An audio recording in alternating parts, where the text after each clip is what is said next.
Alright, I guess let's jump into it. And guess what? I remembered to update the game! I didn't just click the button and find out, oh, surprise, surprise, you gotta update. I actually remembered this time.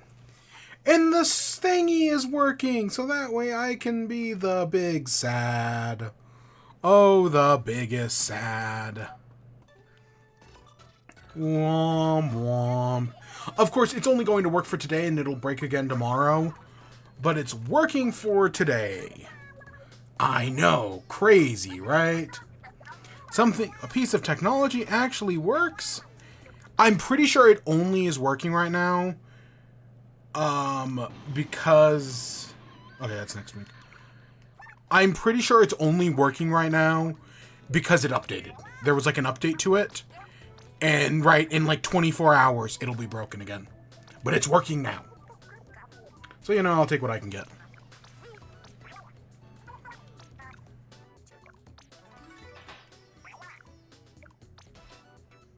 We got the new update with some new weapons.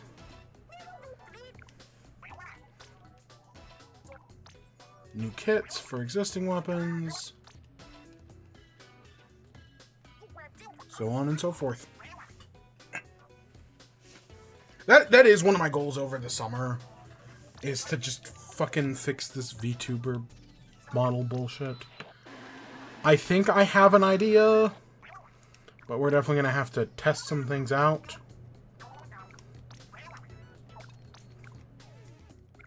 Well, we'll get to that later in the summer. Alright, let's go listen to Sheldon's bullshit explanation. The new map is not in regular bat. They put it in the Anarchy, but not in the regular? What?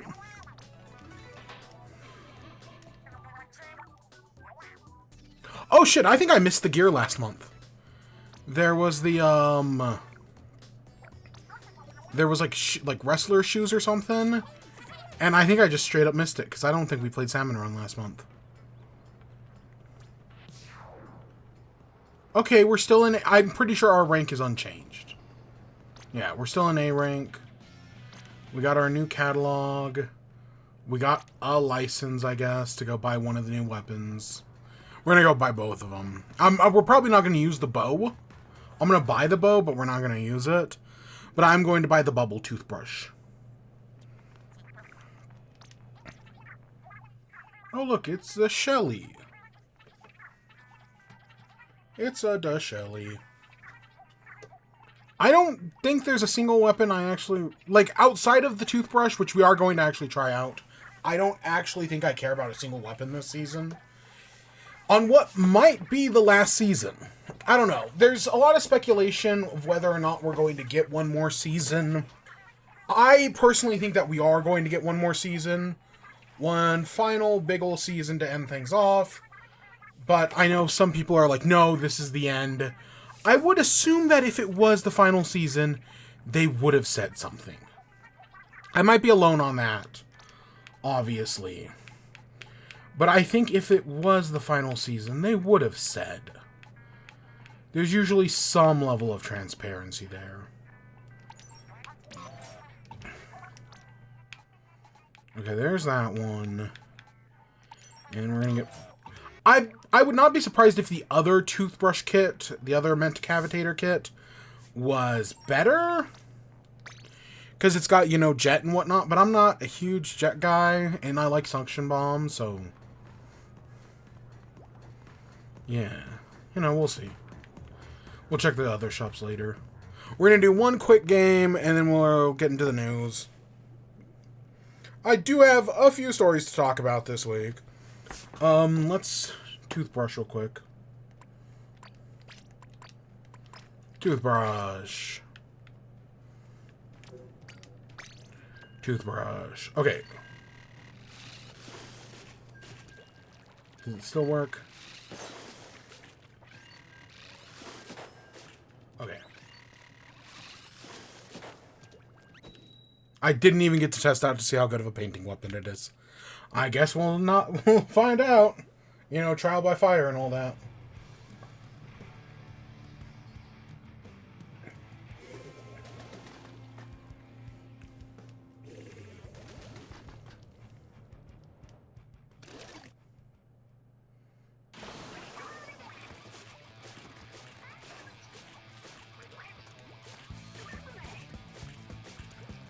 I don't know. The toothbrush might be good, you know? Because because of the DLC, I did actually start using the stamper. And I actually got pretty good with the stamper. Oh, that sponge is new, right? I know they made some changes.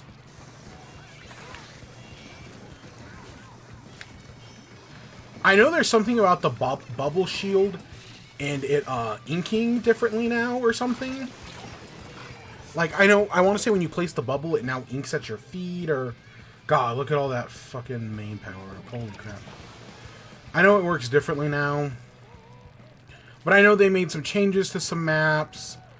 Like, there were some actual... for one of the final updates, potentially. I know there were some big changes.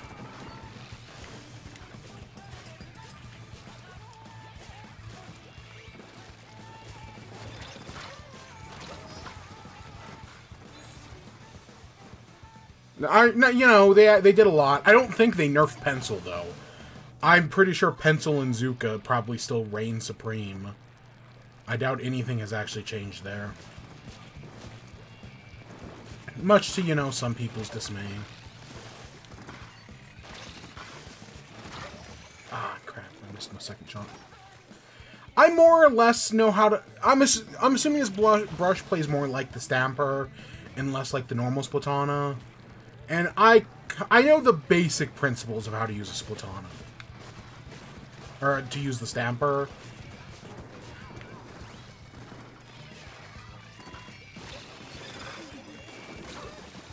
Of course, I just can't get the kill.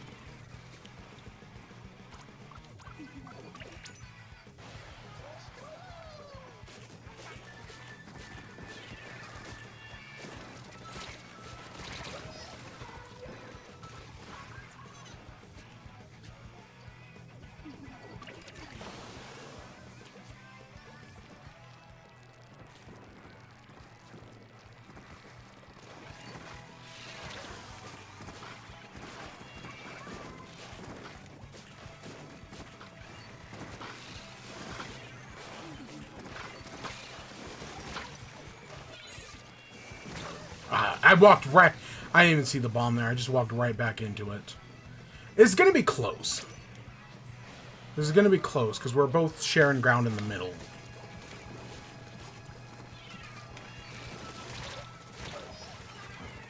No, they won. I think they took more ground in the middle, so yeah, that probably gives it to them. I don't hate this mint decapitator, though.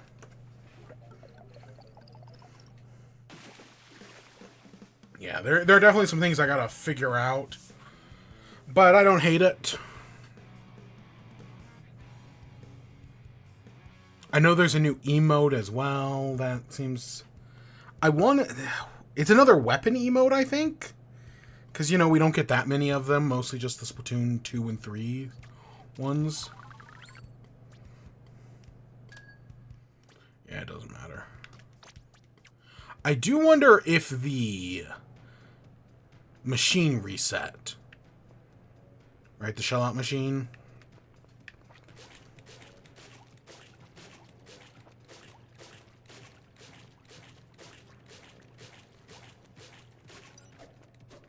I mean, that's not... that doesn't feel terrible. I think, is the bubble at 200? Might even be 210. I didn't check.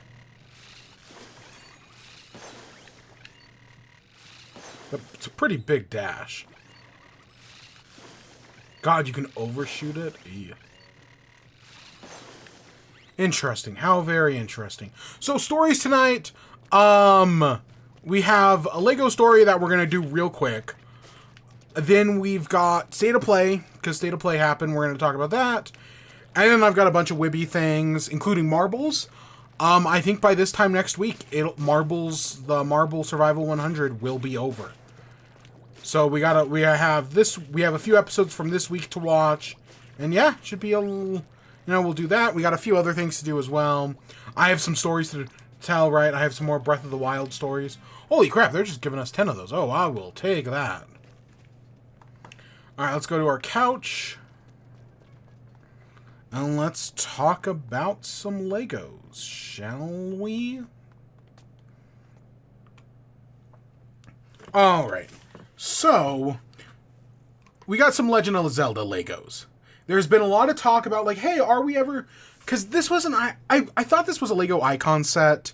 I know at some point somebody pitched the Lego Icon Zelda set. And Lego Zelda, you know, that makes a lot of sense. The Lego Mario sets are weird because, like, they don't have minifigures. Instead, they use these, like, digital Marios. And then they have... That Lego NES is cool. That's one of the coolest Legos I've ever seen. The Lego NES with the TV. And then there's the Lego question mark block, which I also think is a pretty nice set as well. Right? I think the Lego... I want them to do more Lego Mario. I want more Nintendo Legos. Lego... Okay, this is somewhat of an outside perspective, as I have been getting more into Legos this past year. Ever since, like, December of last year. Lego is kind of in, like... I feel like Lego is in a renaissance now, right? Like, as a kid, Legos were the shit. But then, like, as you know, you kind of grew up, they got more expensive, you know, you didn't always have the money to buy Legos. And I kind of fell out, especially with Minecraft. Once I had Minecraft, it was like, oh, well, why would I buy a Lego set when I can just build anything I want in Minecraft? Right? I would have saved my parents, like, a few $100s if Minecraft had released, like, 10 years earlier. Because Minecraft was all I ever needed. But in the modern day, I tried to become a puzzle guy. You know, people always talk about how puzzles are great, how they love working on puzzles. And I do like one puzzle a year, you know. They're okay. But there's just something, I don't know, I don't find it as tactile, as satisfying. And then I bought those stupid little Lego plants, those Lego botanical plants. It's got like the little cactus, little Venus flytrap. I got that for Christmas last year. And I had so much fun. Everything I, in theory, like about puzzles are in Lego. But they have that extra step of, hey, you have this little, like, tactile little, like, I don't want to say trophy. But, like, you have something. You can hold it. You can see, like, all your work pays off. Whereas, like, a puzzle, yeah, you've got an image. And, yeah, sure, it's a nice-looking image, I guess. But I'm not the biggest... I want to be a puzzle guy, but I'm not. But Legos are the shit. Legos are fantastic. And this Lego Deku tree looks great. So, it's a 2-in-1 set. So, right, we see here we have the... Great Deku tree from Breath of the Wild. I don't know. Can I zoom in on this? That doesn't help me. That does not help me either. Okay, I can't really zoom in on this. Whatever. Oops. But we've got the Lego. So it's this is the Breath of the Wild one, right? You've got the cherry blossoms, you've got the nose, little archway, you've got Link and Zelda, and you've got Hestu. Oh, hey, Hetsu. I'm gonna assume it's Hestu because I know I always pronounce it wrong. It is 2,500 pieces, a lot of pieces, and yeah, you know, I think it looks pretty nice. It looks good. But as you can see, it's a 2-in-1 set because it also you can either choose between building the Breath of the Wild one or you can build the classic Ocarina of Time Deku tree. And they nailed it. Like, this looks just like the Great Deku tree from Ocarina of Time. You've got Link, you've got some Deku Babas, you've got the little Sprout Deku tree. Right, you can see some Skulltulas back there. There's some Koroks in this one. Really, I will get to the price here in a second. I wish this set wasn't so fucking expensive. Because I could totally see the appeal of buying 2 of these and having them both set up. I think they would look very nice. But God, you'll see how expensive this set is. We'll talk about it here in a minute. But I think this set looks fantastic. I know I've got more images. Right, you can better see it here. You can see the little Koroks. You got a Master Sword. I'm glad they gave both a Link and a Zelda minifigure. That it's not just Link. I'm assuming there's a spot in here because this is where you place the Master Sword normally, where you pull it out of the ground in Breath of the Wild. And yeah, it captures the feeling perfectly, right? Like this little arch right here, where you enter the Deku tree, exactly how I picture it looking. In the Ocarina of Time set, you get 2 Link figures. People are losing their minds over them. I guess minifigure collecting in Legos is like a big deal. Like, people really want minifigures. And Nintendo, outside of the Animal Crossing sets, which I do not care for the Animal Crossing sets, right? Nintendo has been very resistant to making a Mario minifigure. So, right, us getting Zelda minifigures is, I guess, kind of a big deal. But, right, the Ocarina of Time sets has Adult Link, again, Master Sword, Shield, and then this one has little Link with an ocarina. There's a little Navi, as I'm sure we'll see in one of the other pictures. Because, yeah, it comes with Link's little house. So that's pretty cool. Right, here's our minifigures. Again, I think they nail it. They look just like it. I love the shields. I love the designs. God, they look so good. I can see why people are freaking out about this. Right? Hey, look, you get the slingshot. That's cute. Again, I'm assuming you can pull the Master Sword. I love these little Koroks. They use a heart piece to be the Korok face. Because Lego's amazing at recycling pieces. We have Navi. Yep, Navi is there. I want to say this Deku tree has a fairy as well in it. I remember seeing another fairy somewheres. So yeah, there's a few oh, you got a red rupee. Is that a hook shot? I think that's a hook shot. Just really cool sets. Honestly, I think this is a really cool set. I love how both of these look. I think they captured it perfectly in Lego. I now want more Zelda sets. Admittedly, if you were to tell me, hey, we're making a Lego Zelda set, my first thought would be Hyrule Castle. Be that probably Breath of the Wild's Hyrule Castle. I feel like it's the most... I feel like great because of how you explore it. I know Ocarina's Time's Hyrule Castle is iconic in its own way. I would assume it would look more like the Smash Brothers stage. Whereas, I don't know, because they have that whole Eye of Sauron Lego set that really does look like, right, it's got this whole, like, playable inside, and I would assume it would work something like that. So I think the Great Deku Tree is kind of a weird choice for a Lego Zelda, but I don't hate it, like, at all, and I kind of hope they make more of these. I don't know, again, outside of Hyrule Castle, I could see them, if they want to stick with the Breath of the Wild theme, maybe do some of the Divine Beasts. That could be cool. Do a 3-in-1 Divine Beast set. Do a I love one of my favorite amiibos is the Guardian amiibo. Because, right, it's so big and chaotic.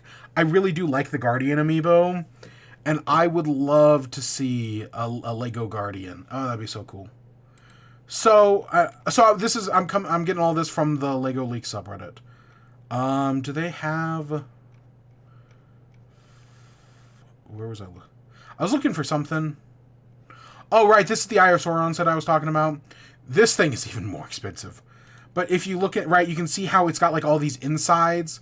If they do a Hyrule Castle, that's what I would assume it would work like. You have, like, the big tower, you'd have the big castle out front, and then you'd have the backside. This is over 5,000 pieces. Holy crap. Holy crap. Okay, but back on top. Okay, going back up. Also, I know we just passed the snail set. That snail set's also pretty cool. The price point, which is the thing everyone's freaking out about, and rightfully so, it is $300. I want to say I remember somewhere something about how each Lego piece costs, like each individual piece costs, I want to say it was like maybe not a cent, but like a tenth of a cent or 10 cents. Somehow, basically for a 2,500 Lego piece, I would expect it to be around $250. That's usually how Lego works, right? There's like some sort, I don't know exactly how you get to the number. I can't remember if it's 10 cents or... I can do some quick math. Yeah, it'd be basically 10 cents per Lego piece. That's kind of what you would expect. But no, it's... I'm assuming this is part of the, like, Nintendo upcharge. It's right, $300 instead. That's very fucking expensive.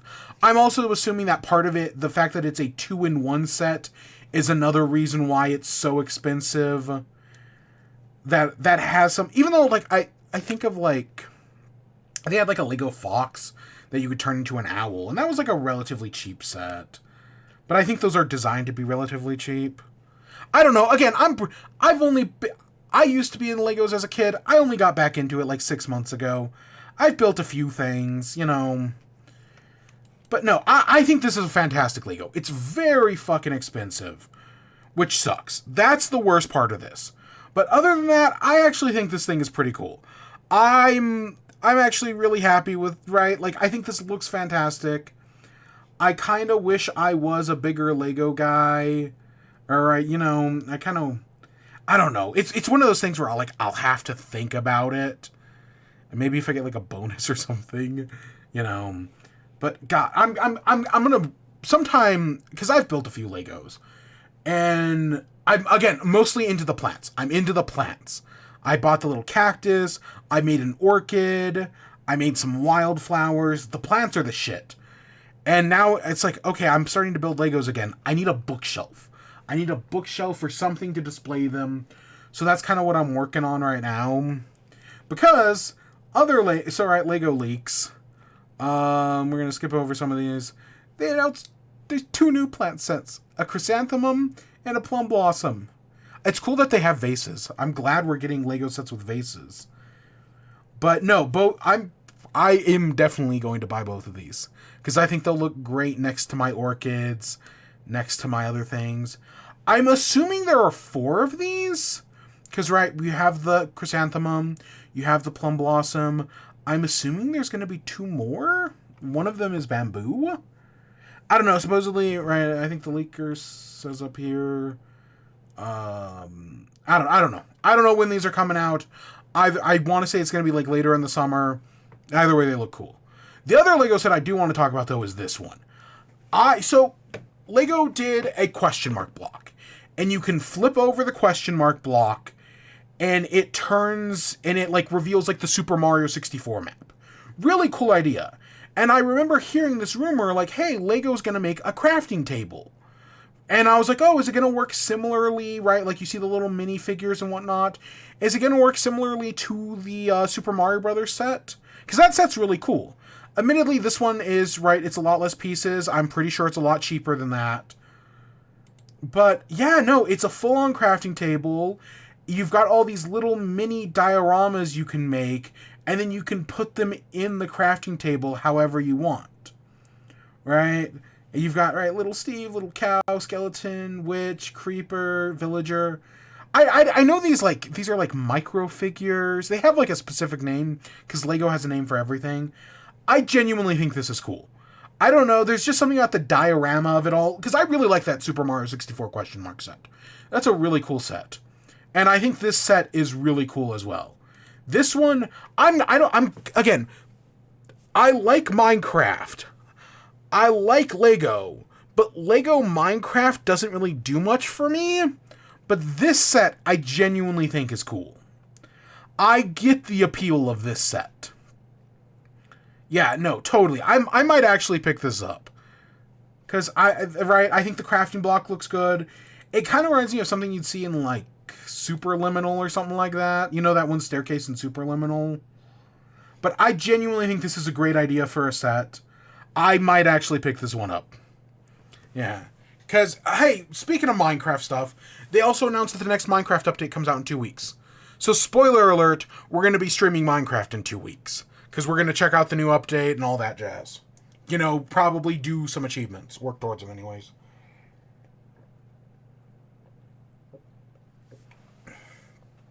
But yeah, those are the Lego sets I got to talk about. Yeah, no, I'm just... Man, I get the appeal of Lego.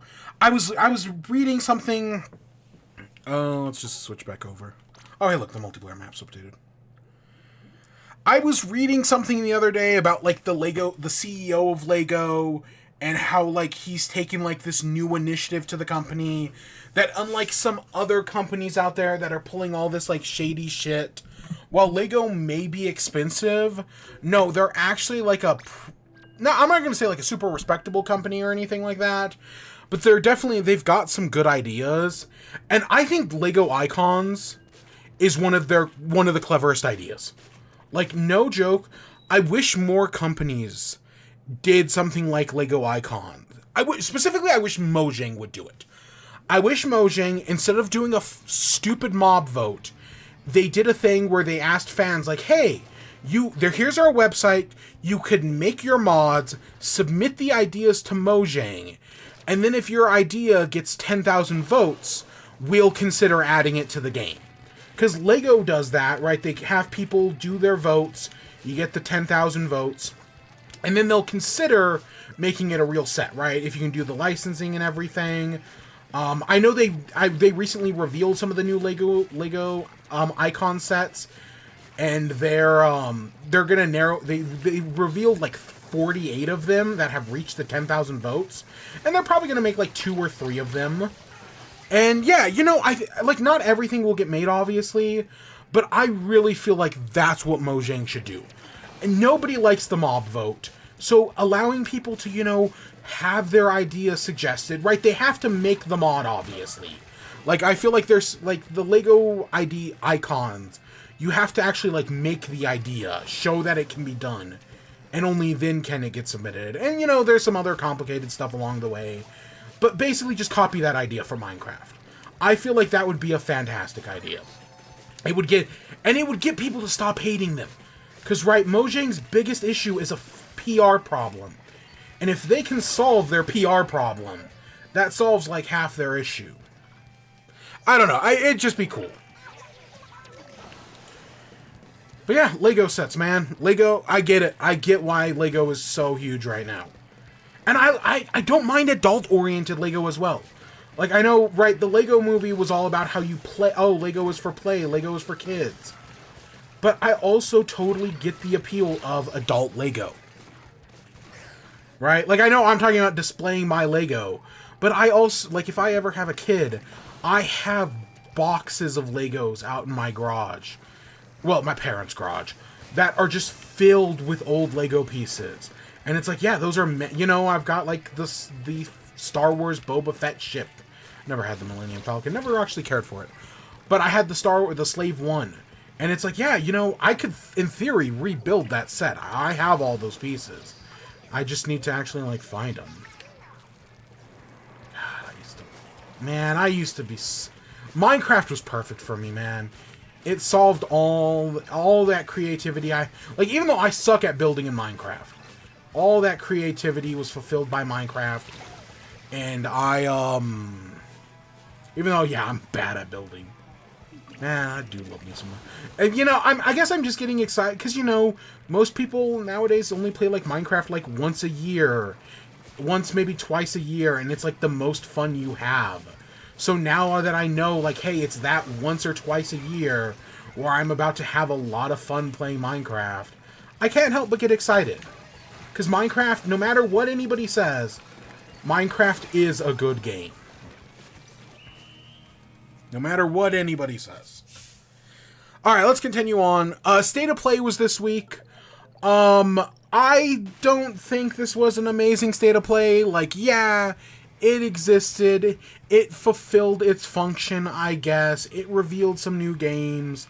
But it just wasn't for me. Like, yes, I got Astro Bot. That looks great. Silent Hill 2 Remake might be good. There was, like, 1 or 2 other things where I was like, you know what, this might be good. I'm still curious about that photo game. But, yeah, you know, will I actually play that photo game? No. But, you know, it might be good.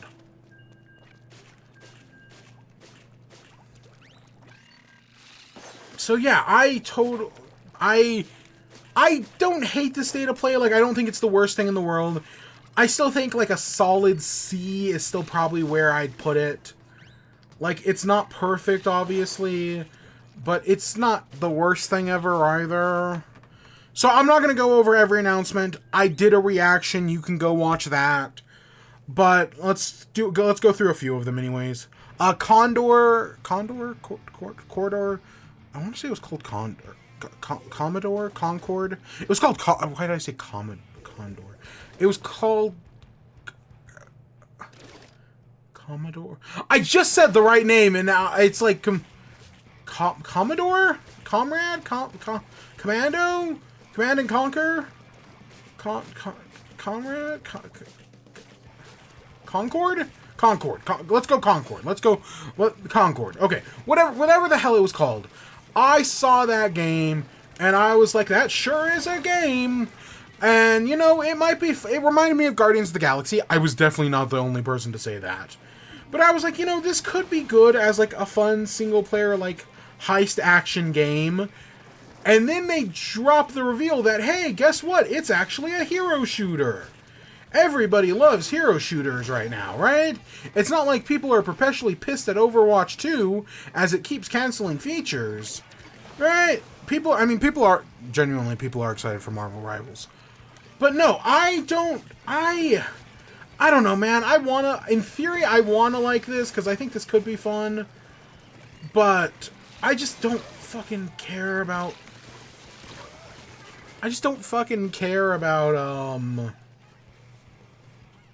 multiplayer shooters, man. I know, you know, and I know I've been a naysayer before. Right now, people love Helldivers, right? They did a massive campaign to push back against Sony, which, by the way, just because Helldivers doesn't have the PlayStation account stuff anymore, guess what? It's coming to God of War, because their next announcement was God of War PC, and guess what? That's going to require a PlayStation account to play. I want to say there was one other game as well that they announced coming to PC that also is going to require a PlayStation account. Oh, nice. So yeah, it's but you know, people like Helldivers. I hear Helldivers is a lot of fun. Not for everyone, but you know, I've heard good things about it. I don't know, I had the, you know, with all those like team kills and whatnot, I thought it'd be funny to go into Helldivers and become like a union representative, going around and, you know, spreading democracy, but also spreading the word of the union and how great it is to unionize. You know, I thought that would be very funny.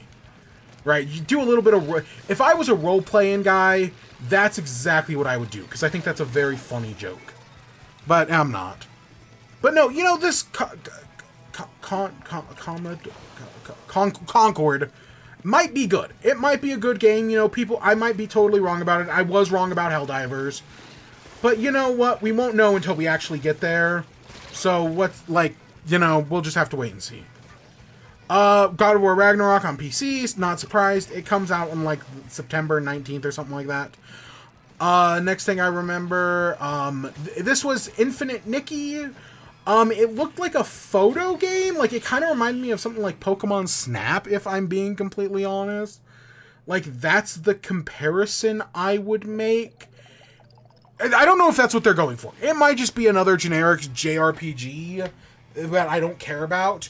But if they made a photo-taking game where you get to dress up your anime characters in cute outfits and take photos, and the game eventually ends with you fighting God, you know, like any good RPG, it might actually be fantastic.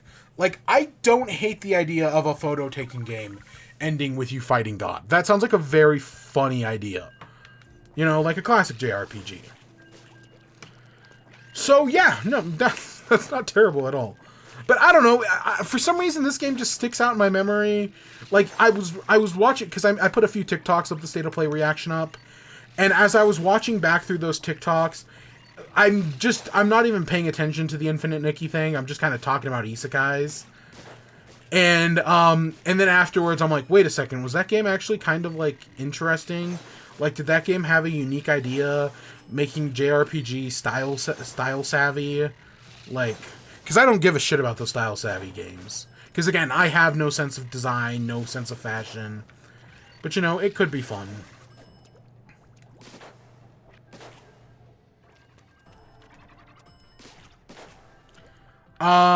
Next up, Silent Hill 2. Again, this is a fine game. I know the original Silent Hill 2 is regarded as one of the best games of all time.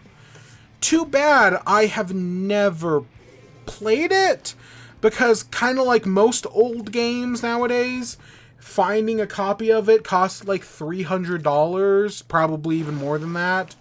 And I'm not going to play that much. I'm not going to pay that much money. I know the PS3 remake of Silent Hill 2 was just awful.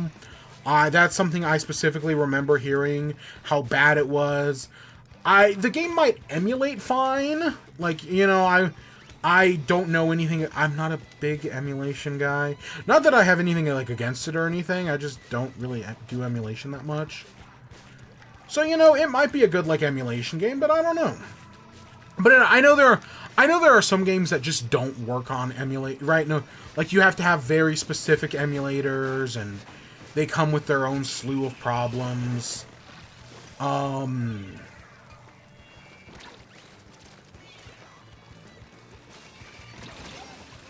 Right? Like, I think of Mother 3. No matter how hard we work to try to emulate Mother 3, it'll always have sound issues. That's just kind of a fight we cannot win, sadly.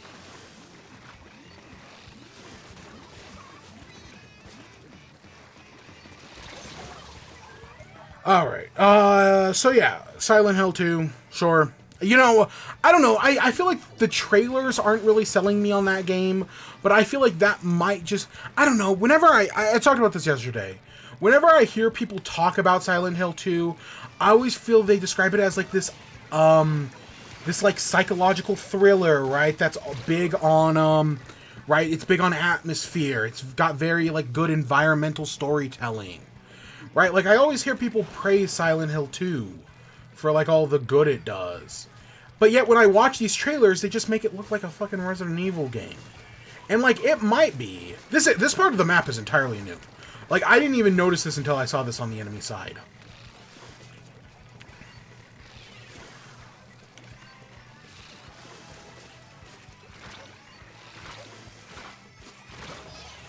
But, right, it might be great. Silent Hill 2, right, remake might be fantastic. I don't know, man. Bloober Team doesn't have the greatest track record. Like, I feel like they're pretty hit and miss. And Konami's a fucking disaster. Like, don't even get me started on fucking Konami. But, you know, I don't know, man. Bloober Team, you know, I say they don't have the greatest track record. But then I can also think of some good things they've done. Some decent things, I guess.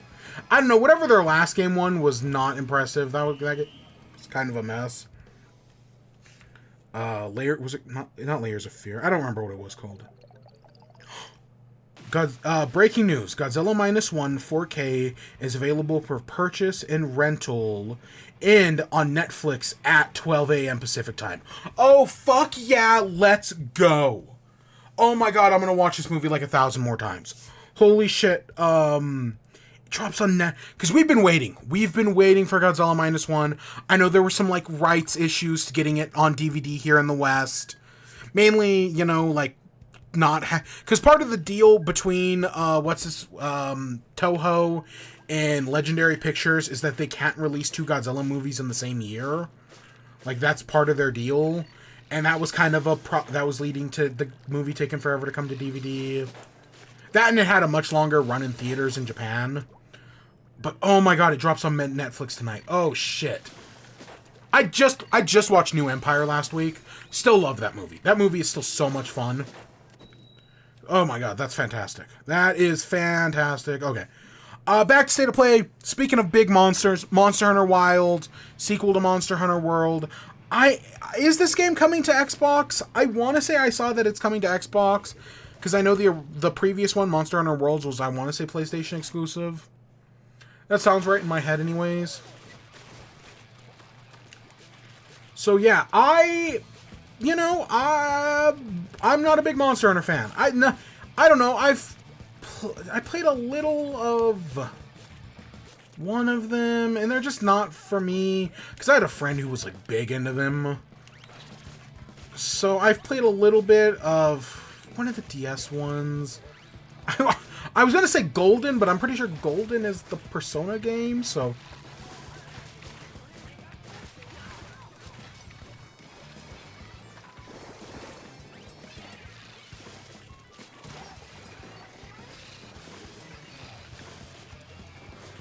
Yeah, I don't remember. Monster Hunter 4 something something. Shit.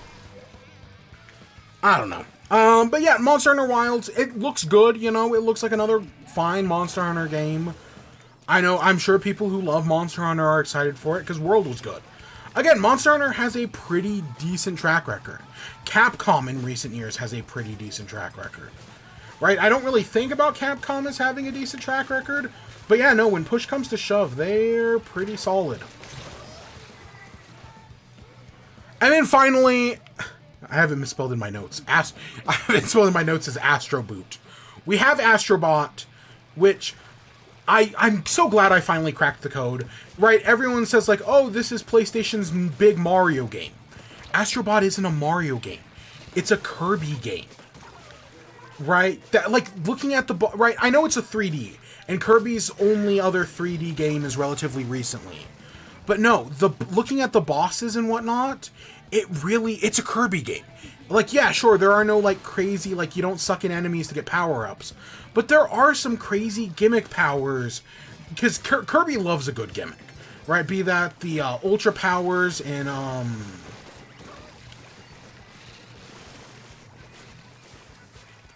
what's the game called?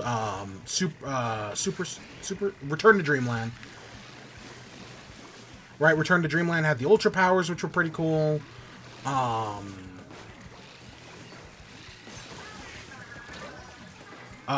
Robobot had the Robobot suit, right? Kirby loves a good gimmick. And this seems to fit in line with that. Of just like, hey, it's a Pokemon game with a solid... Or it's a Kirby game with a solid gimmick. You know, a few creative ideas. I'm not getting that lunge. Like, this weapon very much relies on the lunge. And I'm just not good at getting it. Oh, it was behind me. So yeah, Astrobot looks fantastic. They ended off the show with it for a reason, because Astrobot is less and less, right? It's becoming a bigger PlayStation franchise, and rightfully so, because it is a very good game.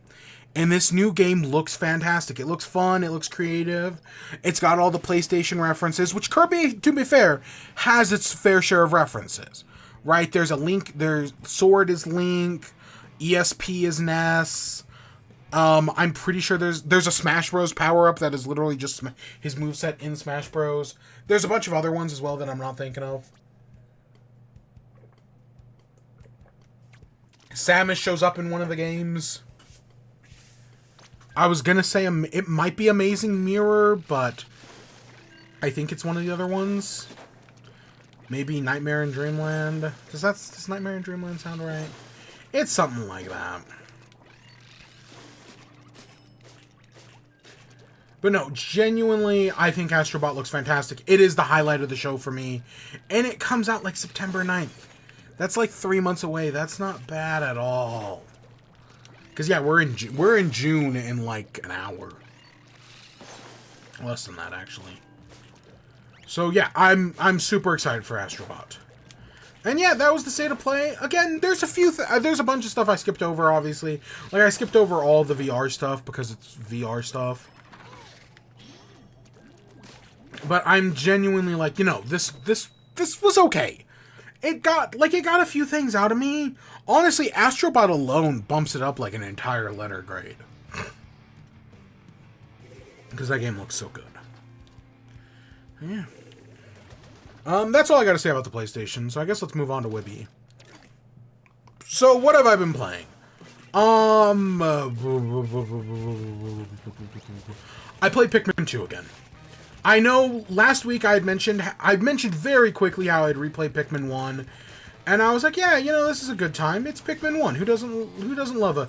You know, you can beat that game in like 2-3 hours. Who doesn't love a good run of Pikmin 1?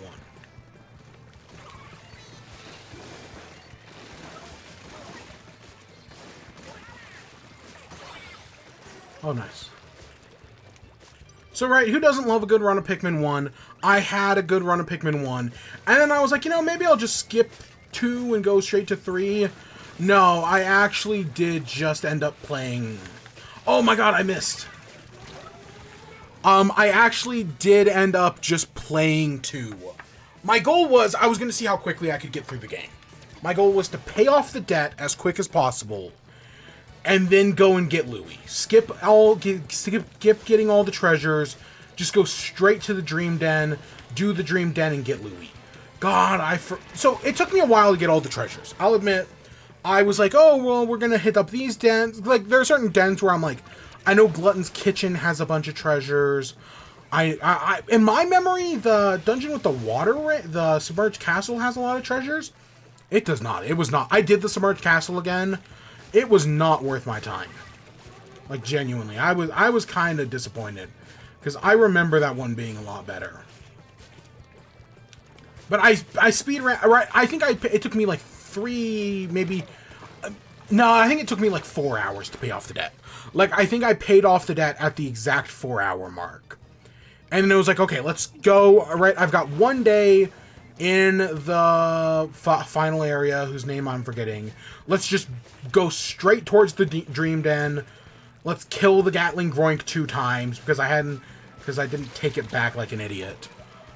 So yeah, I had to do that. But I made it into the Dream Den with like 98 Pikmin or something. Got in there. The Dream Den is a fucking goddamn. That dungeon is so fucking mean. Like, it was kind of one of those things where it's like going back through it again.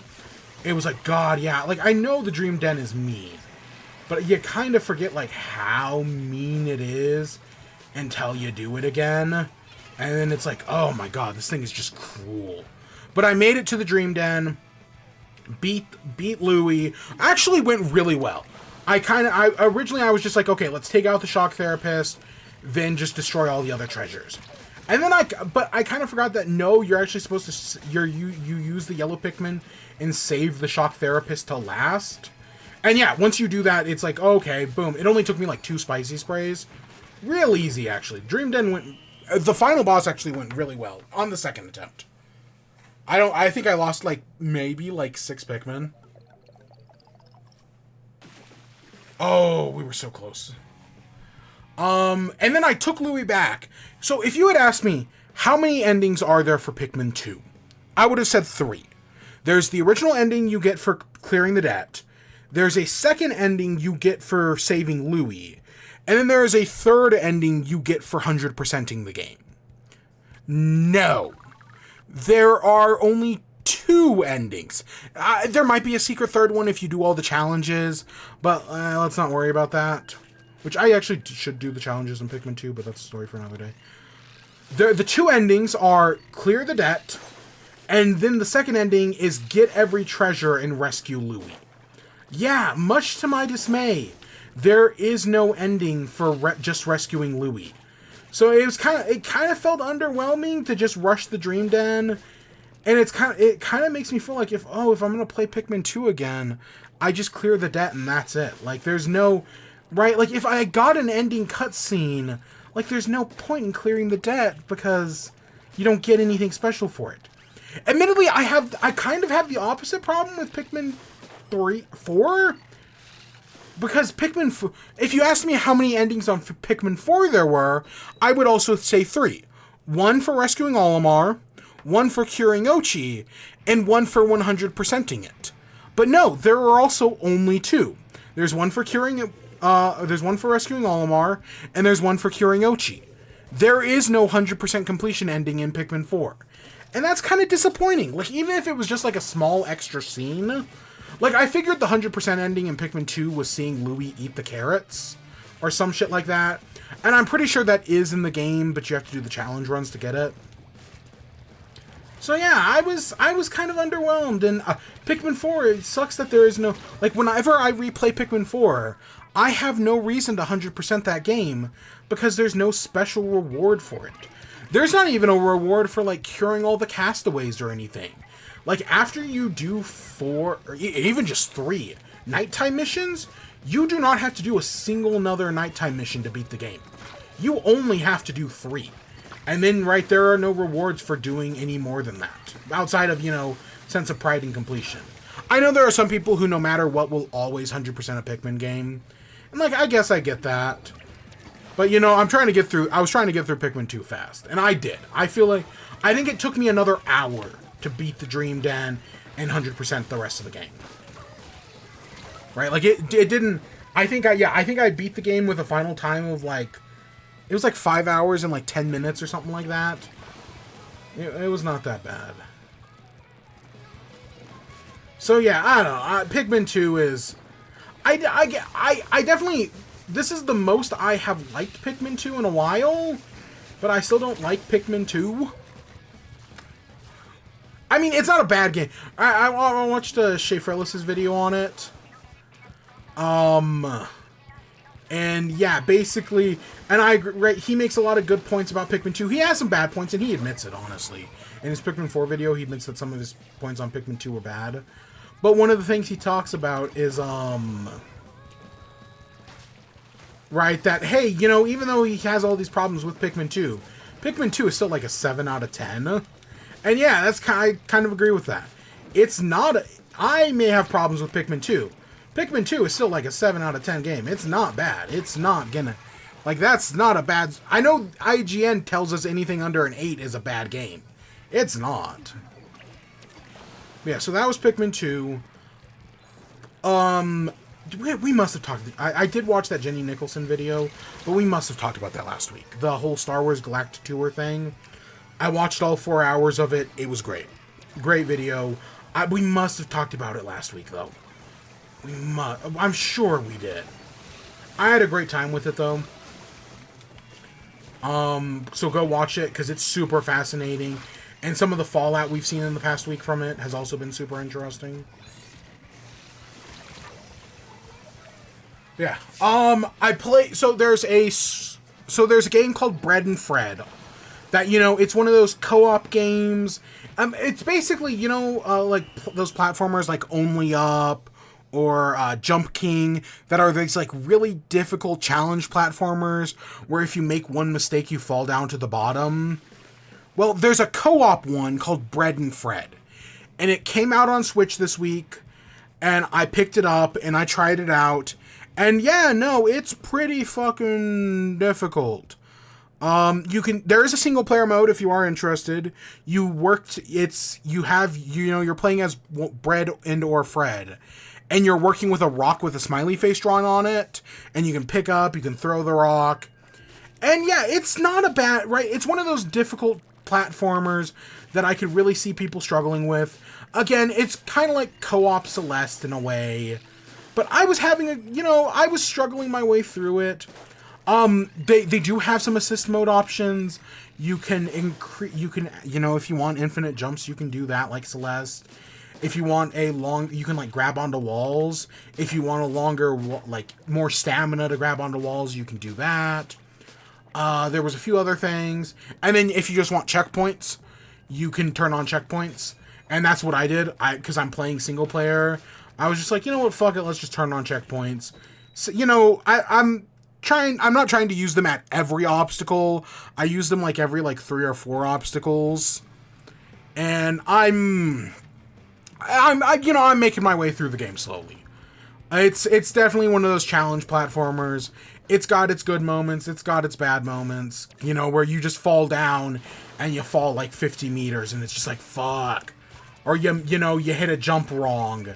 And it's just like, fuck. Because there are some weird... there are certain times where you have to use the rock's momentum. Because you basically have to, you have to, swing things. And then you can use the rock to, you use the rock to build momentum and you can jump along with it. And sometimes it works exactly as you want it to. And then other times you hit the timing just a little bit too early. Or you jumped a little too late and you don't get nearly as much momentum as you need. And... yeah, sometimes it's just nice to be able to go back to a checkpoint. The checkpoint system is designed really well. It's not like, oh, well, I just click a button and now I've replaced my checkpoint and maybe completely fucked myself. No, you have to, hold the button for a few seconds to place a checkpoint, and you have to hold the button a few more seconds to, go to it. But yeah, no, I think it's, if you're in for Jump King, but with 2 penguins, 2 adorable penguins, let's be honest here. I could definitely see the game being fucking infuriating, but I also can totally see how people can have a great time with it. So, yeah. Would I recommend it? I don't know, maybe. I did not play Paper Mario. I know Paper Mario is good. That's the thing. I know it's good. I know I should just play it. But I honestly kind of just want to play a Pokemon game. Man, I don't know. I know it's been a while since we did Scarlet and Violet. I know it's been a while since I played Violet. I replayed Scarlet and Violet not too long ago, like 6 months. And now I'm just kind of in the mood for another Pokemon game, but I don't know which one. I don't know, part of me is thinking about restarting Shield, because I would love to use a Galarian Corsola, because I kind of just remembered that is a character that exists, Galarian Corsola, and I'm like, oh, you know, maybe I should use Galarian Corsola. This is a character that exists, you know, because it's called Corsola, because it's a Pokemon I do like, but I forget it exists. And I'm still surprised in our Let's Play Pokemon Sword I didn't use fucking Swordfetch'd. I don't know.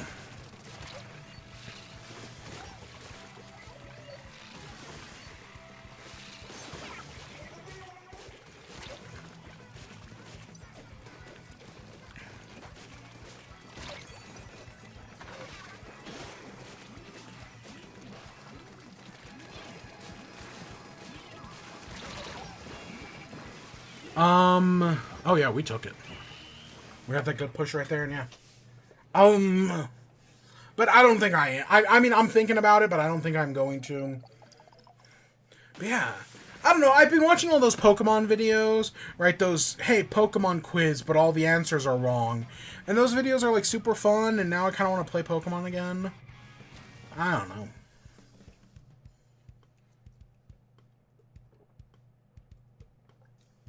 And again, I stand by Sword and Shield are actually decent games. The Isle of Armor and the Crown Tundra do a lot to those games. Oh god, and they announced so Pokemon has a collaboration with maybe, I don't know if it's a collaboration or if it's just the brand name. They're called Sitting Cuties, and they're little, you know, just like they're basically the Funko Pops of Pokemon, except they're little plushes, because Pokemon also does do Funko Pops. And they're actually, like, really cute and kind of well-designed, unlike Funko Pops. I don't hate Funko Pops. This is more of a joke than anything else.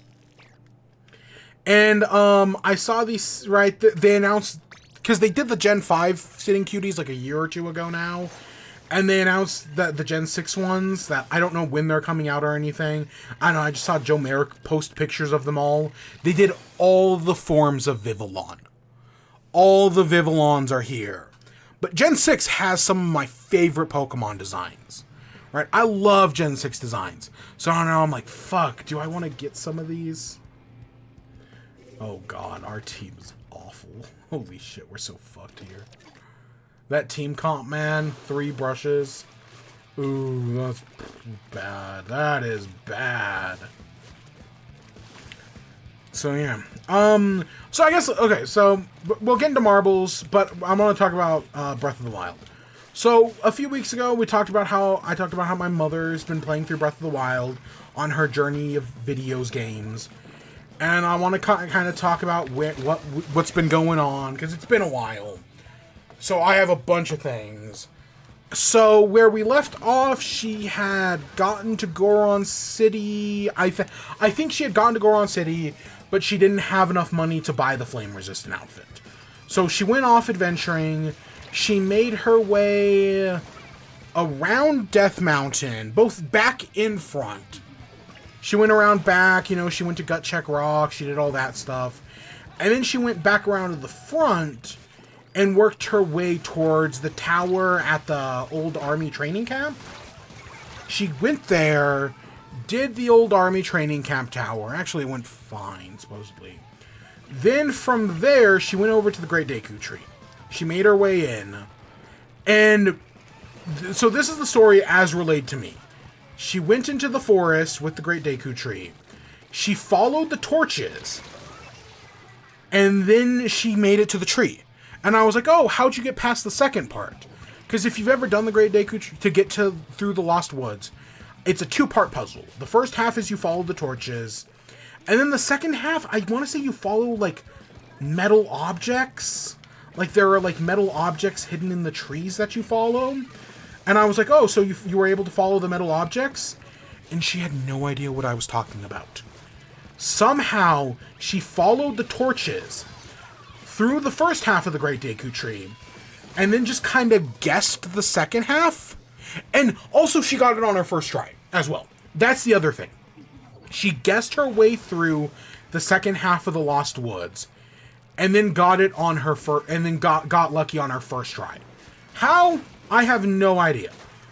Like I said, this is all being relayed to me through phone calls and or texts. So, fuck if I know.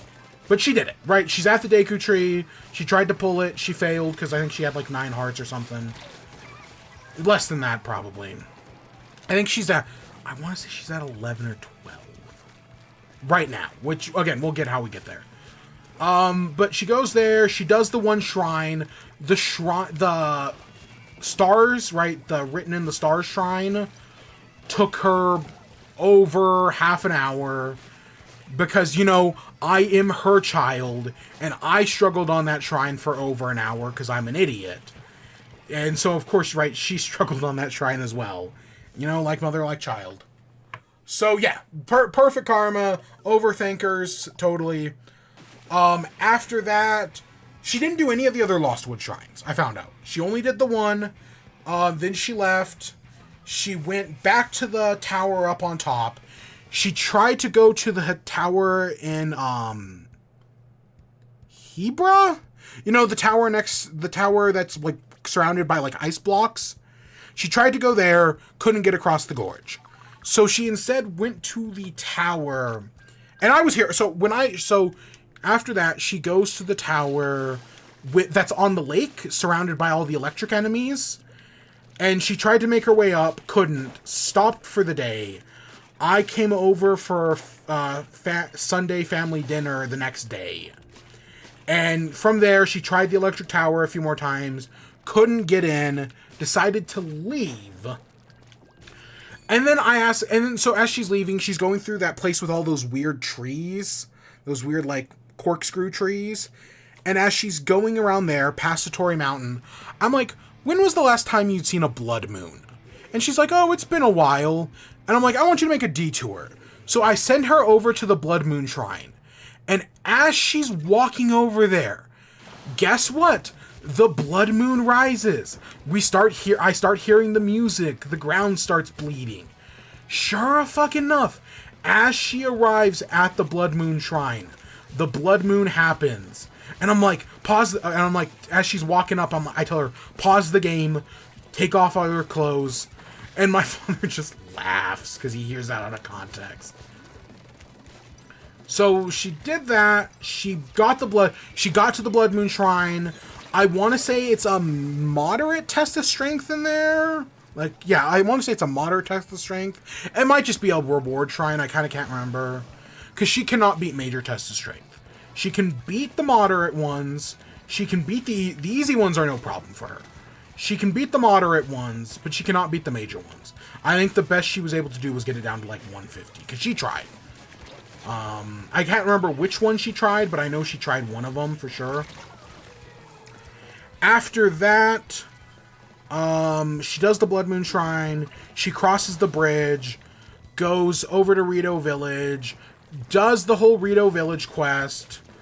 Because she doesn't talk to NPCs at all. So I kind of had to steer her, like, hey, you gotta go talk to the Elder in Rito Village.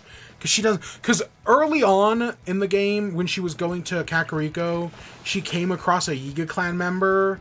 And because of that, she just doesn't want to talk to NPCs. Like, she's very antisocial in this game. As I've learned. And probably all video games, if I wouldn't be surprised. But, after that, she does the Rito quest. She goes, finds Teba, does the target practice with Teba, almost fails the target practice. She's like the only person who I've ever seen almost fail the target practice. She's bad with bows. And she will hold the charge in a bow until the last possible second. She'll line up the shot, and then just hold it. And then at the last minute, she'll like suddenly jerk left, and it'll completely fuck her over. But she eventually did do it. After that, she goes to the Divine Beast. She was super worried about accidentally hitting the shield of the Divine Beast, even though she was never close to it. You know how Teba gives you, so to get into the Divine Beast, Valmeadow, it's Valmeadow. To get into Valmeadow, you have to use 8 bomb arrows, a minimum of 8 bomb arrows. She used up all 20. I think she went into the shrine, or into the challenge with 8, and I want to say it took her 21 to do it. So she actually left with less bomb arrows than when she went in, because usually you get all those bomb arrows, and then you use 8 to beat the Divine Beast, because it's super easy to get into, and then you use the remaining 12 against Wind Blight. Yeah, no, she didn't have those for Wind Blight. I mean, she had a few left over, and I think she got a few inside. But she was able to get through she was able to get in there into Valruta eventually. She got through the shrine relatively, right? She figured out most of the puzzles. Navigating the bird by turning it up and down was actually pretty easy for her, because I was there for all of this, I want to say. I helped her through Valruta. I wasn't playing, but... Right, then the entire time she's going through Valmeadow, I'm super fucking worried about Wind Blight. Because you have to use the bow on Wind Blight. At least I thought you did. And I was like, she can't use the bow. She's fucked here. So I was super worried about that. She gets to Wind Blight. She tries a few times. Dies like 5. She gets like 5 deaths. You know, it's not going well. She's almost ready to give up. Even though, again, she took like... It took her like 4 days to beat Water Blight. The bow just completely breaks her. But, luckily, Wind Blight actually stays to the ground more than you remember. So I was like, no, you got this. Then within the first 10 attempts, I was not counting, but within the first 10 attempts, she gets some good hits on, gets him to half health. I tell her, pause the game, eat some food, get your stamina back, all that jazz. And on the first time she got him to half health, she also beat it. She beat Wind Blight in 10 attempts. So that was fantastic, right? Super proud of her for that, right? It was one of those things where it's the run, 1 or 2 runs before. She was like, oh, I'm never going to be able to do this. This sucks. I'm never going to be able to beat this. And it just took one good run. One good run and she beat Wind Blight. After that... she went up to Hebra, got the tower in Hebra that she couldn't get earlier.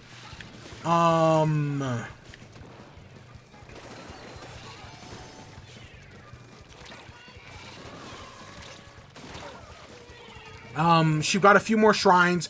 She found the dragon, Dinral, because she's been to the Spring of Power, but she found Dinral, went over to Dinral. She died. She fell off a cliff, but she was eventually able to get Dinral. It took her it took her 3 attempts actually to get Dinral's scale, because she kept missing, right? She kept shooting way too low. But she got a Dinral scale. We haven't been back to the Spring of Power, at least as far as I know. She hasn't been. If she has, she hasn't told me. After that, she left. She went into the canyon at some point, got the Mother Goddess statue down in the canyon. She got that one. From there, she went to... And by the, this part, right, I'm gone. After she does Meadow, I'm gone by this point. Eventually, she ends up she works her way to the center tower. That's it. She works her way up to the center tower. She's able to climb that one, get the memory in Center Hyrule. She doesn't have the DLC, but she'd never played even if she did. She gets the center tower, and then because her big thing is she wants to finish the map. That's a very important thing for her. So right from there, she goes to Lake Hylia, gets the Lake Hylia tower, gets the Swamp Tower. I'm gonna call it the Swamp Tower for lack of a better word. She gets that one. She goes to the Spring of Courage, does that shrine. Goes from the Spring of Courage. She finds a few more memories. At this point, she's only missing 4 memories. She's missing the one that on the road that leads to the mountain. You know, the mountain where the ice dragon is? She's missing that memory. She's missing the one in Ganon's castle. She's missing the random one in the forest that, you know, nobody knows where that is. I actually hopefully remember where it is. She's missing that one, and then she's missing one more, I think. Oh, she's missing the stables one. You know, the little, like, where there's that horse statue? She's missing that one. Other than that, she's got every other memory. But eventually... Okay, so after she does that, she gets some memories, and she goes back to the Great Plateau, goes from the Great Plateau over to... the desert. She goes to the desert area. She gets to she was in the desert. And then when I stopped by today, she made it from the Oasis over to, the Karakar Bazaar. She made it from the Karakar Bazaar to Gerudo City, was able to get the gear, get into Gerudo City, talk to Riju, get from there. She went and fought Master Koga. She actually beat Master Koga. Master Koga's a very easy fight. And now she can go to Vaughn Boris. However, I'm thinking about telling her to not go to Vaughn Boris yet. Instead, I think she should focus on going to get the Master Sword. I think that's the next logical move, because Wind Blight, or Thunder Blight, is the hardest divine, right? It's the hardest divine beast. Vaughn Boris sucks, and Thunder Blight's awful. So I'm like, maybe she should go get the Master Sword, because she's only, 1 to 2 hearts away. So, and I think she's got like 3, she beat Master Koga, and she's up in the mountains looking for the tower, because she's only missing 3 towers. The one up in the mountains near the Master Koga hideout, the one in the tower in the water, right, surrounded by the electric enemies. And then she just missed the one near Hateno Village. It just, it was off the beaten path, and that's an easy one to go back to. So my plan for her is to, go get the tower, and basically I want her to finish the 3 towers, and hopefully along the way she'll go get the missing the spirit orbs she needs. Because arrow from a tower is going to, right, I've kind of hinted about arrow from the tower already. So she can't, hopefully she'll be able to figure out that hint and do that one. That's the hope anyways. That'll get her another piece of heart, and then she just has to find 4 more shrines. And hopefully in the process of getting those last 2 towers, she'll be able to do that, get the Master Sword, because I think it only requires 13 hearts. That sounds right in my memory. With the Master Sword done, right, that's kind of her biggest challenge. Because she's more than halfway through the game, as far as I'm concerned. Like, yeah, she hasn't done, like, any of the side quests. She hasn't been near Terrytown or anything like that. But that's not... I don't expect her to do any of that. When it comes to story, she's beaten 2 Divine Beasts. She's got over half the memories. She's got, like I said, 11 or 12 hearts. She's really close. I want to say it's 11. Right, she's definitely more than halfway through. She's made it to Goron City, but hasn't entered because she didn't have enough money. And now, right, she's got the Thunder Helm. She's basically at Vaughn Boris. I had her go pick a Sand Seal just to get some practice, because I know she would have just ignored it, and I'm like, you need this practice. No, I realistically think that she'll be able to beat the game in the next, 2 weeks. Like, realistically, I think she's making good progress. Genuinely. So yeah, that's my mother playing Breath of the Wild. That's my story for the week. I'm sure I'll update you again when I see her again sometime. Probably over the weekend. So we'll talk more about it next week. I don't know. I'm not worried about Fire Blight at all. That does not concern me at all. But fucking Thunderblight. Oh my god.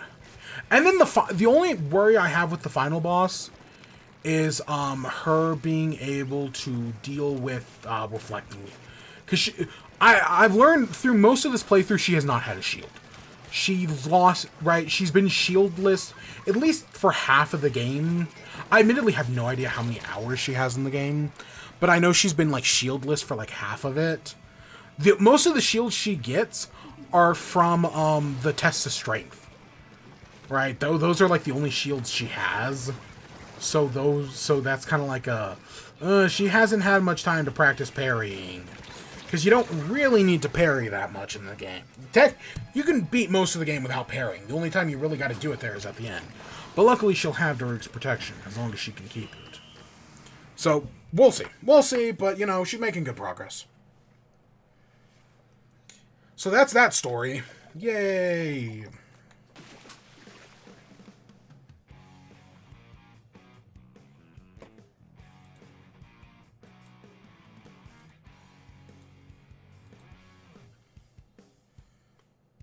Alright, any others? Any other WIBE stuff? Not really. Not really. I don't know. I have not, like I said, I have not been playing. I know I played Pikmin 2. I know I wanted to see Furiosa. I know Furiosa is kind of failing at the box office right now, and that kind of sucks. But I wanted to see it, and I just didn't. Heat hater. That's not bad. I wanted to see Furiosa, and then I don't know, man. I've been busy. I do have some free time this week. I hopefully will maybe get around to it. I don't know. And then I think Inside Out 2 comes out either next week or the week after that. Inside Out is one of my favorite Pixar movies. And unlike some other Pixar movies that definitely don't need sequels, and I don't know why they keep getting sequels, Toy Story 5. Inside Out genuinely would make for like a great sequel. Like, I genuinely stand by that. No, there is still enough material to make a good sequel. And I think they're going in a good direction. I like the new emotions. Right. But we'll see. That one I'm definitely going to get to. Don't give a shit about Garfield. I know there's something else that's coming out soon that I don't care about. Yeah. Alright, let's talk about some marbles. So, I'm going to skip... So, we're on race 93. My team was the Raspberry Racers, and last week, we were doing awful. My team was doing absolutely terrible. We came in last place 2 times in a row, then we got like 3rd place, and then we got like 5th last time. Or, no, I mean, when I say 3rd, I mean 3rd from last. We came in last, 3rd from last, and then I think 5th from last. And it just wasn't enough. So my team, the Raspberry Racers, are officially out. Team Galactic is officially out. I'm out of this, right? I don't have any more teams in the game. I don't know if I'm not rooting for the Bumblebees as we get into this. Right? I should say, like, I'm not rooting for the Bumblebees. But I genuinely think they have the best chance to win this. I genuinely think. Yeah. I think the Bumblebees have a good chance to win. Big upsets, the occasional misnaming of a marble, weird things happening to the course, all the shenanigans up in the stands and outside of the stadium overnight when the changeover happens. You've been through a lot. That's a plexiglass. Oh my god. Always love you, the fans. So, yeah. So, of these 4 teams, we have Mellow Yellow, Raspberry Racers, Purple Rockets, Oceanics, Team Primary, Chocolate... Is this Chocolatiers and this Purple Rockets? That sounds right in my head. Those are the 6 teams. I'm not rooting for any team, right? I give myself those 2. But if I was a gambling man, I'm gambling on the Bumblebees. I feel like they're a safe bet. So I guess that's who we're hoping for right now. Right? Bumblebees is not my team. I want to be clear. I'll give myself 2 teams, you know, major and minor league, Yankees and the Mets. But that's the other thing they're changing. we've got, I think, 4 races, and then it goes down to single elimination. This is not today's race. I'm a few days behind, obviously. Single elimination is going to be real interesting. Yeah, that's got to be the Chocolatiers. Yeah, it sucked to lose the Raspberry Racers, man. They're my team. I love them so much. And their loss is just like, that breaks my heart. Because I love them so much. And of course, the second I say, like, oh yeah, I think the Bumblebees have a good chance, you know, they're falling back now. I don't remember the Oceanics being this good. Right? Like, Bumblebees, Mellow Yellow are like, yeah, okay, those are 2 good teams. Team Primary, I think I remember doing some good. Purple Rockets is a new team. They might have been Hablino League or whatever. But admittedly, I don't have high expectations for Purple Rockets. And I'm kind of surprised they made it this far. But, like, you know what? They're a new team, right? Like, if, like, the Wolf Pack had made it up this far, that would have been like, okay, whatever, sure. Boom. Bumblebees. Yeah. And then Chocolatiers I also kind of find weird to be up here, but... Like, if it had been after their season in, like, the last Marble League, like, if the Pinkies had been up this far, that wouldn't have surprised me either. Man. I have no idea what's going to happen to anyone here. God, I can't believe we're in the final. I'm just glad one of my teams made it to top 10. That's... One team made it to the halfway through, and the other made it to the top 10. You know, I'll take my wins where I can get them. Who will make it out into the final shootout in the remaining 4 races of the Marble Survival 100?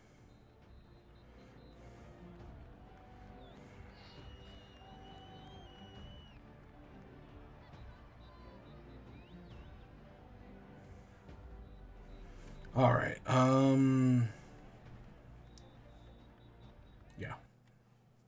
Over 13 million shelter pets fed and adopted. Science did that. Stop overpaying for sunglasses. It's crazy that the most expensive thing you're wearing is also the most...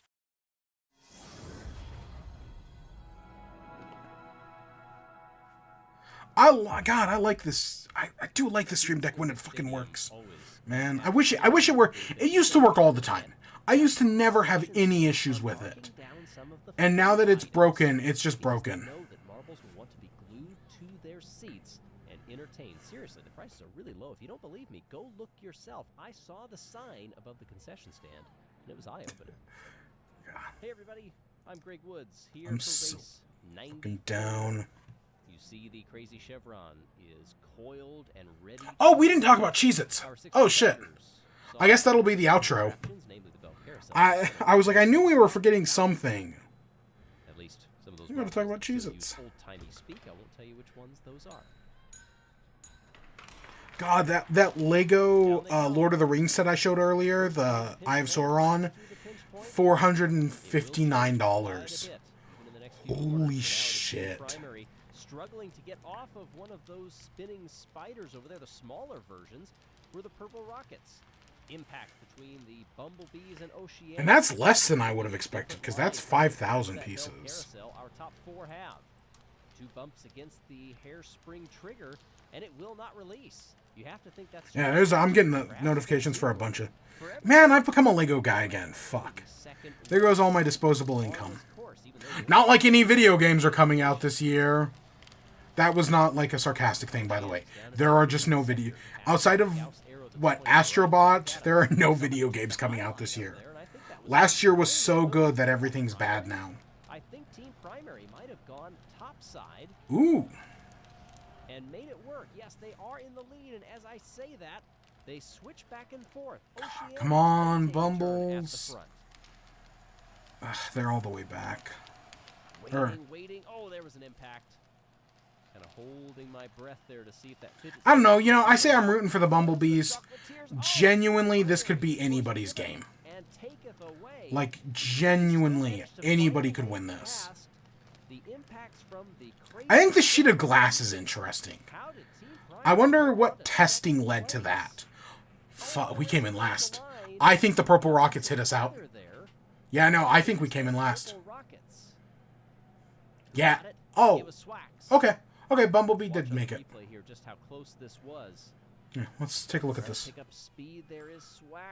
Yeah, barely. I thought the hit slowed us down enough.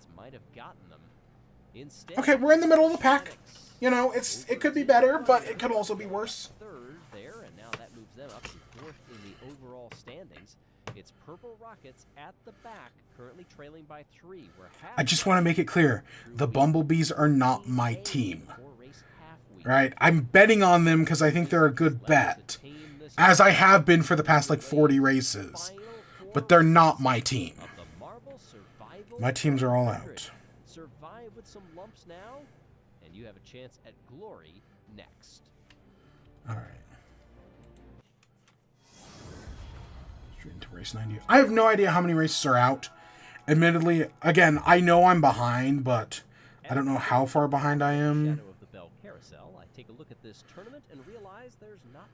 I think there's this one and one more after this. Of the Marble Survival 100. Hey everybody, I'm Greg Woods. That Bell Carousel, that spring right there. Because this is 90. Yeah, there's this one and one more after this. We're about to see a lot of movement. So at least we're going to know who gets eliminated. The question is, where will some of that movement be transferred onto? And then after this, it goes down to single elimination. Marbles. Will one of The your final teams 4 make it races. through this final half week. In the tournament, 6 competitors wait in the starting blocks to find out. Ooh, they're making another Lego chess set. Down they come in the race to survive. I'm not a big chess guy. I never, like when I was a little kid, you know that Bluey episode where the dad tries to teach Bluey chess? That was kind of right. Like my parents tried to teach me. Can't remember if it was my mother or my father. It might have been both. And I remember my elementary school had a chess club, and I went to like a meeting or two. Actually knocked the Oceanics into first place. Will they be able to hold? Come on, Bumblebees, catch up. Next one through. All it takes is one good moment on an obstacle, and yeah, they can gain a bunch of places. It all goes away. They are in last. Bumblebees take them through the green section. Oh, come on. This entire field very bunched up as we go past that blue and now the spinning spider. Come on, don't fall behind. Don't get stuck on anything, because that's how you lose places. Is when you bounce back up and. For the most part, everybody gets out okay. The same cannot be said for that fidget spinner. It's knocking marbles into that yellow wall. Come on. Much. I think if you go the other way, it will. Ooh, that bought us some good time. Oh, and Chocolatiers got stuck. They're unstuck now, but yeah, I'll take first place, man. I got a reason to root for the Bumbles. They come through in third despite the hit from the crazy chevron. And Purple Rockets limp across the line in last.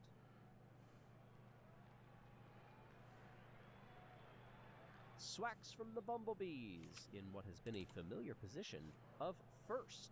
Nets 9 points in front of C's 7 and Yellow's 5.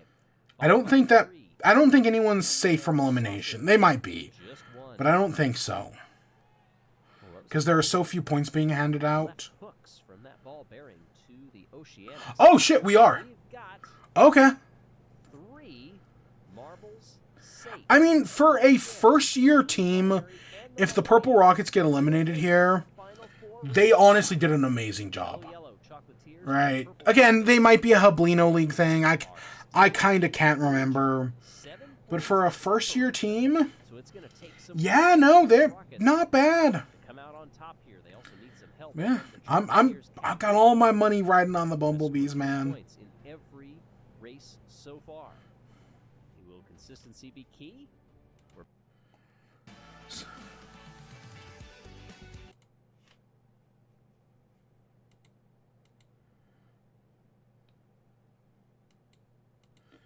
God, I hate this.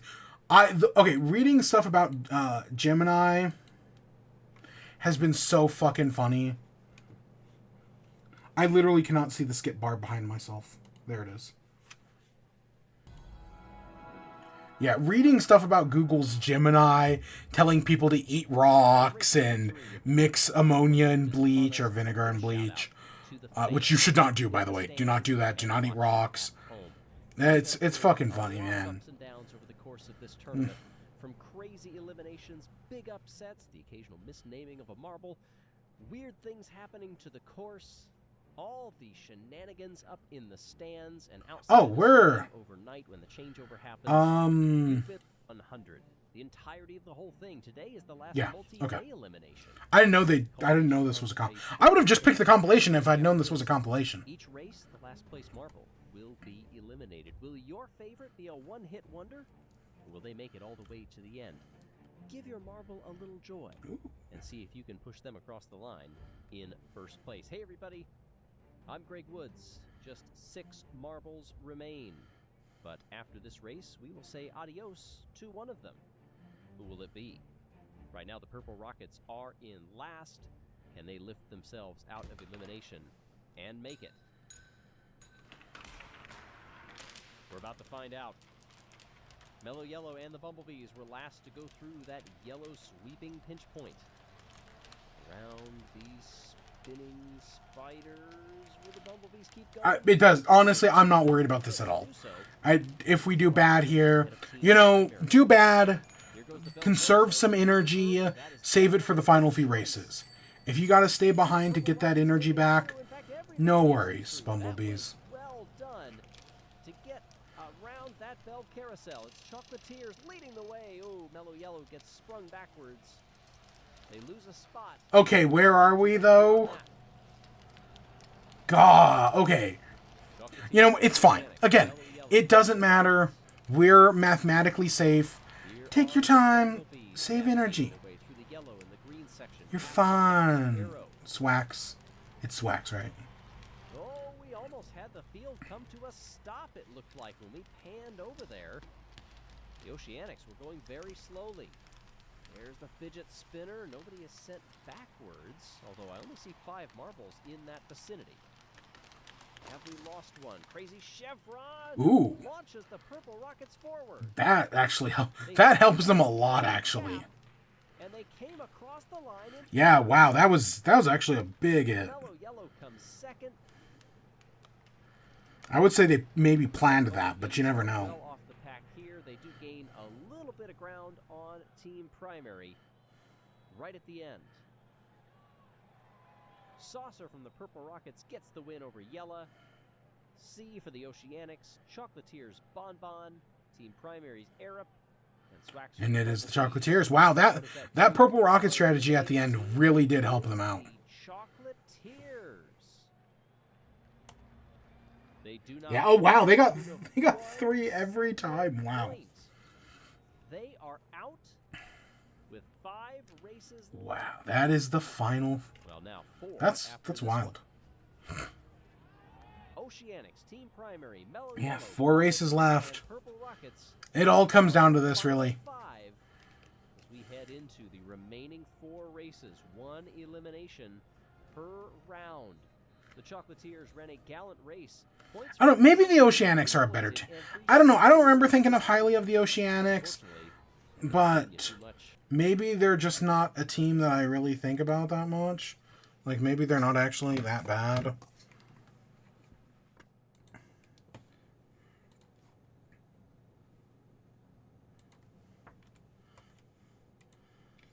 All right. So I guess that takes us to our outro. So, okay, but the one thing I missed out earlier was Cheez-it. Was pretzel or taco. So T-Bell, right? Good old T-Bell had a I'm just checking these guys real quick. So these are the 2 hat shops. These are the 2.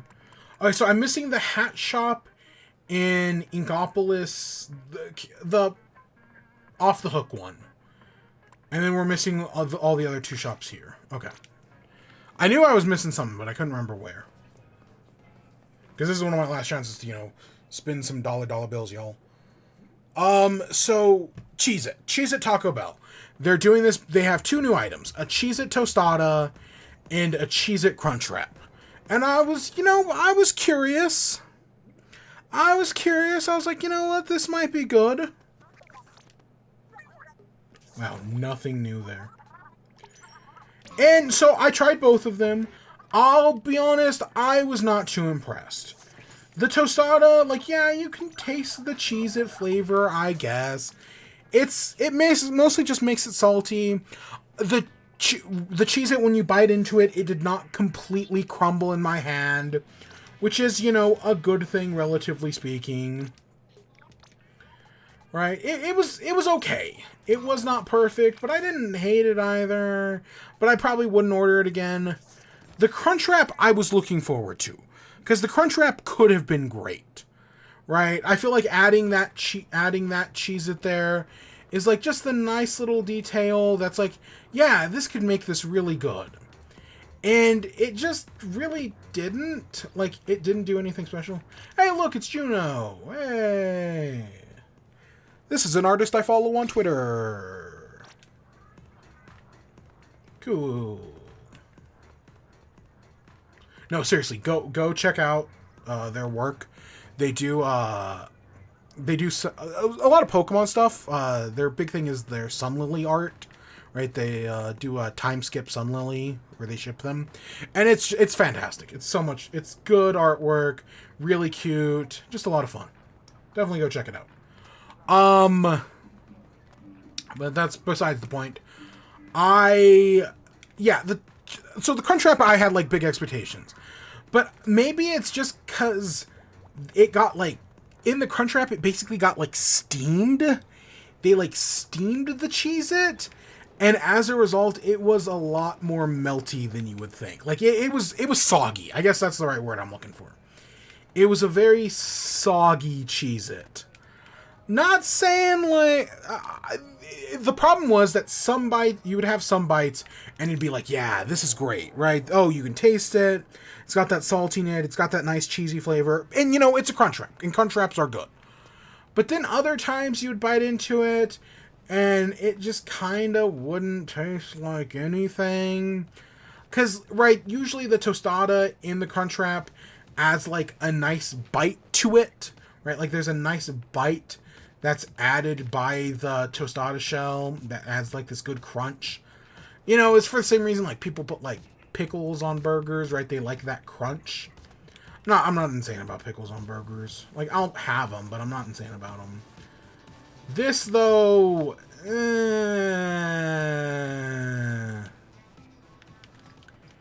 it didn't... I do not... I think I would probably rather just have a normal Crunchwrap. I do not think the Cheez-it did enough. I know you can also just buy the giant Cheez-it on its own. They did not have that when I went. Or at least I didn't care enough to ask about it. So yeah, it was, you know, it was whatever. I don't know if I'd recommend going out of the way for it.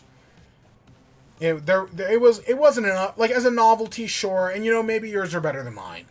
But I was not too impressed with it. I would not go out of my way for it again. So what's coming up in the stream in the next few weeks?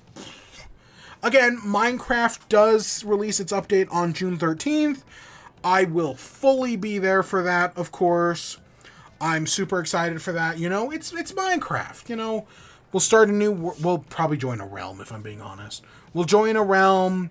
We'll do some work on that. Oh, hey, look, they're both together. That's cute.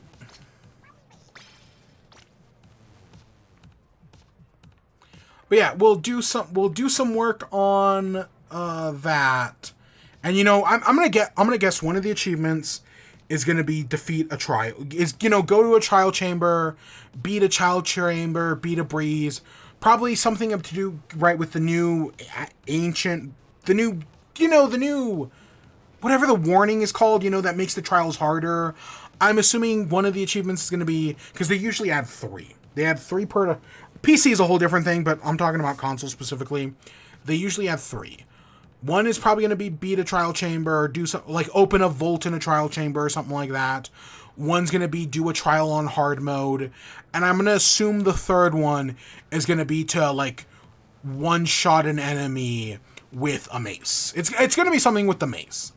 I'm going to guess those are the 3 new achievements. Sometimes they add in, like, weird achievements, like, that just aren't related at all, that have, like, nothing to do with the update. But, yeah, it's usually... I kind of wish they would add more than 3. Like, I wish there was more... Like, because Bedrock Edition, right, for its achievements, they get, like, 6 or 7 usually. Like, Bedrock gets a bunch of achievements. Meanwhile, Xbox usually just adds, like, 3. So, yeah. But we'll be back for that. Xbox's showcase is on the 9th, early in the morning. I might be able to go in because for the month of June, I have my June schedule. And I actually go to work later in the day. I get out later, of course. But I go to work later in the day, and if the Xbox show is early enough, we'll be able to stream it. I'll be able to stream the Xbox show. I'm not going to stick around for the Call of Duty one. I could give literally 0 fucks about the Call of Duty presentation. But the Xbox showcase is, I think, early enough that I'll probably be able to get to it. Because, like, we missed the PlayStation thing, because I was... Like, I got off work shortly after the PlayStation thing ended. I'm looking right now. Did I mark it? It's June 9th at 10 a.m. Pacific time. I think I'll be able to make that. I think I'll be able to make that. So yeah, stay tuned for that. Nintendo's going to do their showcase eventually. Of course, you know, Nintendo's one of those things where it's like, they either do their showcase early in the morning at like 9 a.m. Pacific time, or they do it at like 4 p.m. Pacific time. And most of the time it's early in the morning, but watch this be the one time it's late in the afternoon. You know, knowing my luck, I could totally see that happening. Oh my god. But yeah, so yeah, we'll be back next, you know, I think that's literally like, what, that's like 6 days away? Is the 9th on a... The 9th is a Monday, right? It's like a Monday morning. Oh, the 9th is a Sunday. I have Sunday off. Oh, fuck. Then never mind. Fuck. I thought the 9th was a Monday. Yeah, no, so yeah, we're totally going to make the Xbox showcase, no matter what. So never mind that. That will definitely be there for that. And then if normally Nintendo would do a showcase like on the 10th or the 11th, but I'm going to guess they're going to wait another week. I would not be surprised if it's June 19th. I don't remember when Luigi's Mansion comes out. I'm going to guess it's going to be before Luigi's Mansion. I think Luigi's Mansion is like the end of the month. Fucking Google. Luigi's Mansion 2 comes out June 27th. Okay, yeah, that's the very end of the month. So yeah, they're going to do it before that, obviously. I'm going to guess the 19th or the 20th. I could totally see Nintendo pulling something like that. So yeah, we'll be there for that. But that's where we're going to end off for today. So I hope you all enjoyed. Stay tuned for more. Till next time. Peace.